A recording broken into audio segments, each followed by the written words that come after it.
हो पढ़ना कसीदा हक दे वलीदा, पढ़ना कसीदा हक दे वलीदा, सारे सुनावो और रल के सुनावो नारा Alida.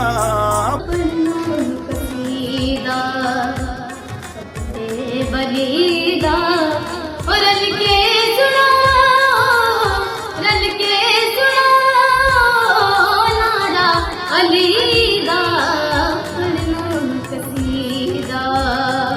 Town municipal corporation Shah Latifabad के chairman Usama Hafeez, vice chairman Rehan Khan की जानिब से पाकिस्तान टेलीविजन की जानिब से सालाना कुल पाकिस्तान नातिया मुकाबला सूबाई सिंध में पहली पोजीशन हासिल करने वाली शाह लतीफ़ाबाद टाउन यूसी 109 की रिहायशी अलीशा निसार और उनके वालिद निसार अहमद को हार और अजर के तहाइफ पेश किए गए और नेक ख्वाहिशात का इजहार किया गया। 25 सितंबर को इस्लामाबाद में होने वाले आल पाकिस्तान नातिया मुकाबले में हैदराबाद सिंध की बेटी अलीशा निसार को जीत की मुबारकबाद दी गई। इस मौके पर शाह लतीफ़ाबाद टाउन के youth councillor Abdullah Khan, chairman UC 107 Waqas Shaikh, chairman UC 109 Mohammad Ali, UC 121 Salman Sherwani, vice chairman UC 120 Salman Askari, PS town chairman Kaleem Khanzada, मुख्तलिफ यूसीज के काउंसलर्स और दीगर भी मौजूद थे।